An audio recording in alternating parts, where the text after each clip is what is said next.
Okay, all right, we're back up. My guest is Gano, Prophezine. Uh, 200 years ago, what happened in Russia with communism?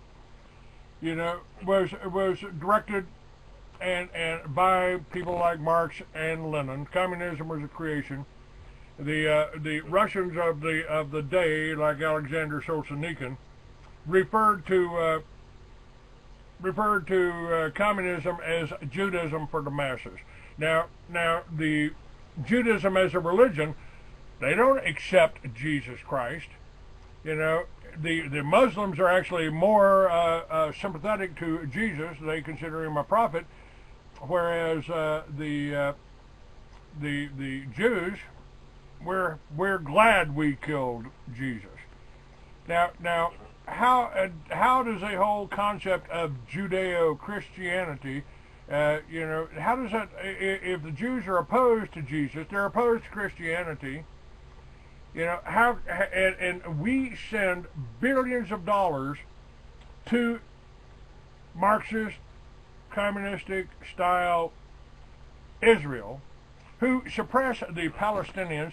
They just don't seem to me they would be they're the good guys in all of this.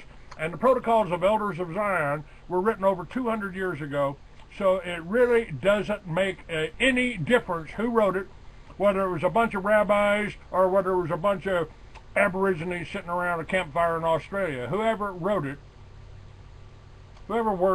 is they're gone. They're dead. They're gone. They're dead now. So what matters is who is using that today. Who's doing this? Who's doing this? And well, what you got to look at here, Clayton, is that it's so easy to pick on a group of people, and it's very easy to do. And what we need to do, I mean, I hear what you're saying and everything. I can't agree with it. But what I can agree with is that when we look at man as a whole, there are two types of men. There are men who serve God, and there's men who serve Satan. And that is the key. And so, so many people are scared of the Zionists and everything like that. You know what? There's good people and there's bad people. There's bad Americans. Why aren't we having some sort of revolt against them? There's bad British. Why aren't we having some sort of revolt against them? I think we did that, Ray. I think we've already done that, Ray. We've revolted against that. But what I'm saying here is it's so easy to focus at that. What we need to focus at is, as what I consider to be the fact is that there's people who I call Luciferians, and these aren't just Jews or anything. There's all sorts of sects of people, and they're Luciferians. They want to see Satan rule the world, and they right now are the ones who've been in power. Luciferians always come to power, always rise up, and always do what they've been doing. Where we are in history is nothing new. We are seeing just a repeat of history, and again the repeat of the Luciferians rising up in power and everything. I mean, you want to put them on a certain race of people. To be honest, I think it's ignorant. But what you need to do is look at who they serve, not who they are. People can't choose who they are. They're born. I mean, could you choose where you were born in or where you were born? No, you can't. You can't choose what color of skin you are. These are things that what you are born into and everything. You can't choose these things, but you can choose who you serve. You choose God or you choose Lucifer, and that is the battle that we need to battle against. You're right. You're right about that. You're right about that. But what's happening here is that those evil Luciferians, maybe their name's Rothschild, but I've got a lot of I've had contact with a lot of people over the years that are Jewish, and I think Aaron Russo was a great man. I got him on the cover of one of my magazines there when he was running for governor. You know, he happened to be Jewish, great filmmaker, wealthy man, smart man, and the editor of Veterans Today, Gordon Duff. his family were from Israel. I've interviewed Gilad Atzmon, and he lives in Palestine, but he is not for the Zionists. What I believe is happening here is that these evil people, as Satanists, they're posing as both Christians, they're posing as Muslims, they're posing as Jews, and they are hiding behind the Muslims and the Jews and the Christians, and going, yeah, well, I'm one of you guys, you know, but Yeah. what they're doing to the American people, what they're trying to do to destroy our Constitution that's evil. That's evil. I mean, to me, Yeah. you know, we're born, we're put into this body. We got a direct link to God. We call it a soul.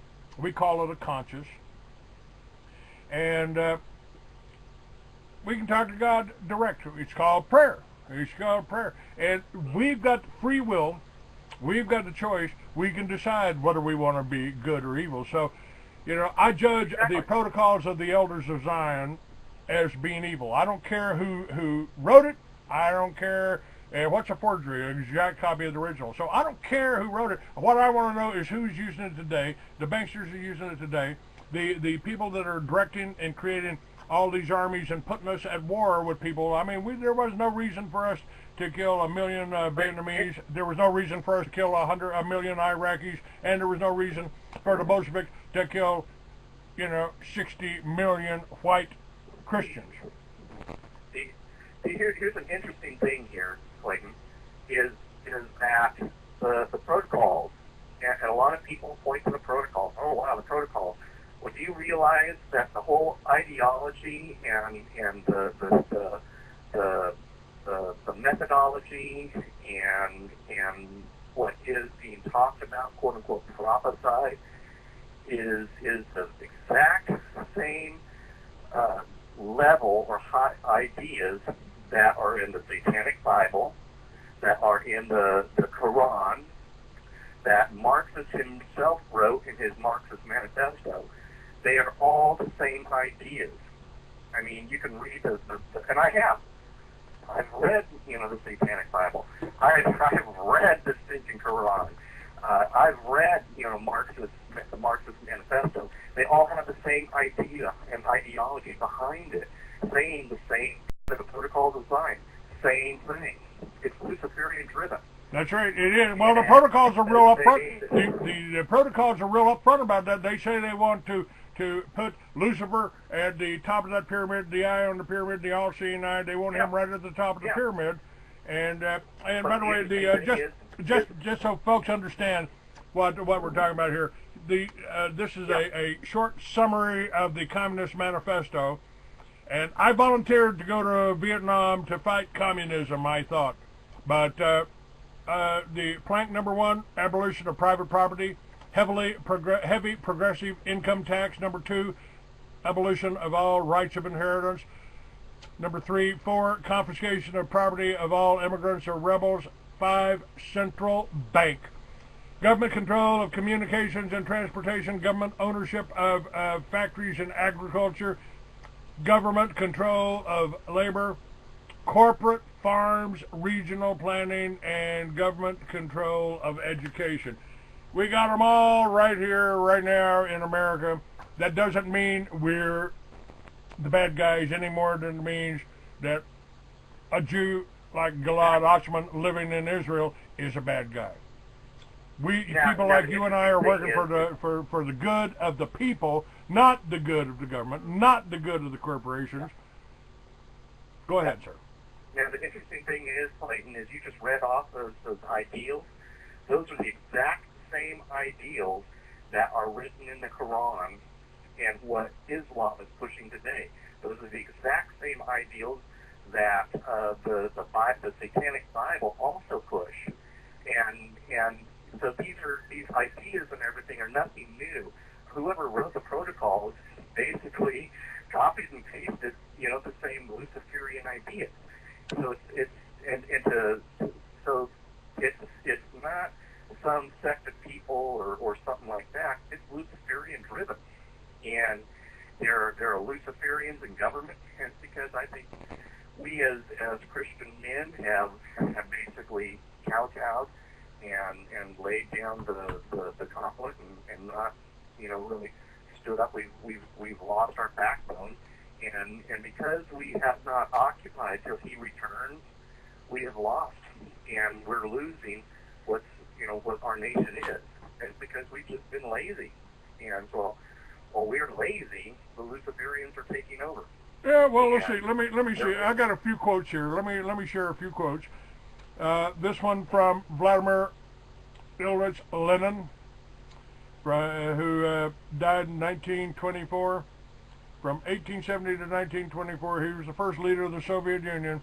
The way to crush the bourgeois is to grind them between the millstones of taxation and inflation. And James Madison, father of the Constitution, fourth president of the United States, said history records that the money changers have used every form of abuse, intrigue, deceit, and violent means possible to maintain their control over governments by controlling the money and its issuance. And lastly, from the Holy Bible, Matthew 21:12, and Jesus went into the temple of God and cast out all them that sold and bought in the temple, and overthrew the tables of the money changers and seats of them that sold doves, and said to them, it is written, my house shall be called a house of prayer, but ye have made it a den of thieves. I have said that possibly there's no such thing as the New World Order, because the money changers Jesus ran out of the temple are still with us. They're still making money off of selling us swords, selling us guns, and then selling it to our enemies. So there's no such thing as a New World Order. We've been fighting evil for thousands of years. Oh yeah, it started when Adam and Eve took the bite of the apple, and that's the sin nature of man.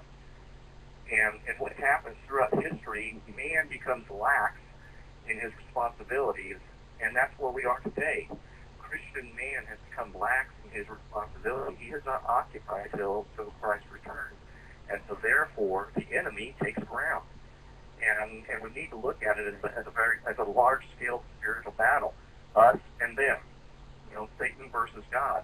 When we are lax in our responsibilities, of course, the enemy is going to take ground because we let him. Yet when we are vigilant and doing what we need to do, living a proper life and living according to God's word, we take ground back. But what's happened in our nation is that we've thrown God, we've thrown the Bible, we've thrown the Ten Commandments out, and we've now become a secular humanistic society without God. And so, should we wonder that we're here? No, we shouldn't. We're here by our own devices, and it's not because of, whoever, or the bad guys, or the Zionists, or anything. The real reason that we are here is it's our fault. We, as strong Christian men, have let it happen. So there's really no one to blame. Since what's happened is that the people who are greed-driven and Luciferian-driven have just picked up the pieces. We've given them the ground. What got me started in this? Go ahead, sir. Go ahead. Finish. I'm sorry. Where we are is due to our own fault, not anybody else's. We can blame bankers and everything. The bankers are the outcome of our lack of our doing our responsibility. So I took issue with what happened at Waco. This didn't have anything. It didn't have anything to do with the Jews. It didn't have anything to do. It had something to do with a rogue agency of the U.S. government that murdered 17 little children and almost 100 Christians that have been there in that church, not a compound, for 50 years. I don't believe those 17 little children did anything to deserve that, and I don't think David Koresh did anything to deserve that. You can call somebody a child molester, but he never went to court, and they killed him and all these people that had never committed a crime. Now, I can't blame them for that, and because I was so upset about this happening, I went out and started the Free American Magazine, and I started the militias around the country. Now, the ADL, which is a Jewish organization, immediately came after me. And today, they'll still tell you today, oh, Clay Douglas started the militias. Yes, sir, I certainly did. But I did it in the governor's office. I sat down with Governor Gary Johnson, and we worked for him. This wasn't a terrorist organization. This was doing exactly what using exactly what the founding fathers gave us. It was using the Second Amendment. What part of the Second Amendment don't you understand? Not a terrorist organization. People working together. We tried to take control of that, and these evil and I almost prefer not to call them Luciferians, because I have my doubts that Lucifer and Satan were the same entity, but they're certainly satanic, and we do have to resist. The problem that we've got, and let me get this to be your last word. How do we fight evil without becoming evil? Ray Gano. How we fight evil. You want to know how we change this nation? Yes, sir. Get back to the Word of God. How we change this nation is start sending out missionaries to the world. How we start changing this nation is start proclaiming the gospel. That's how we change this nation. We're not going to be able to change this nation through the actions of flesh and blood. What we are going to be able to do is change this nation, by being on our knees, by being in church, by supporting good, solid, biblical pastors preaching from the pulpit sin, hell, and damnation. That's how we change this nation. Not, all these other things that feels good to do and patriotic and everything. We as men of God need to get back on our knees again and start being men of God and start standing up and doing what we are called to do, that God's Word tells us to do. That's what we do. That's how we change this nation. And, everything else is on top of that. But that's where we start. And if we don't start there, and we don't start with our own families, then how are we going to change this nation? That's the leader of the family is the husband. The husband has dropped the ball. It is our fault. That's how we change the nation, is accept that fact and then start doing something about it. Get back on our knees, get back in church, get back in the Bible, and start going out there and proclaiming the gospel. All right, sir. Ray Gano. One more word. British Revolution, there was a famous saying, no king but King Jesus. That's what we need to get back to. All right, Ray Gano, thank you for being on my show. I appreciate that. And if you let everybody know about it, if you click on your name, you go to the Blog Talk site, and you can copy the URL of that. That's where, or do a right click on your name, and let anybody on your email list, let your listeners know about the show. You did a good job, sir. Well, thank you much, sir. I appreciate it, even with all the technical difficulties of the historical show. All right, sir. Thank you very much, Ray, and look forward to seeing your ranch someday. We'll see you there, Clayton. Bye-bye. Bye-bye now.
Here, let me do this one. This is a song that inspired my Solomon novels.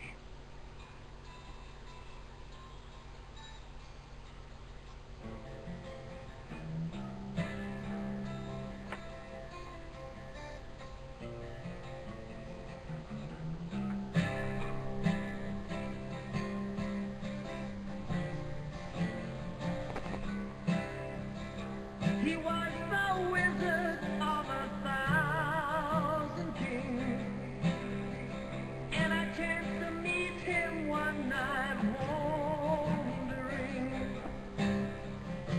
He told me tales, and he drank my wine. Me and my magic man kind of feeling fine.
Mr.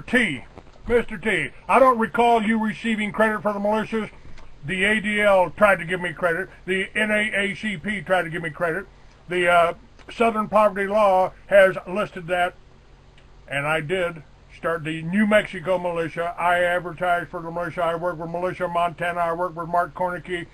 And you don't recall that? Fuck you. Split.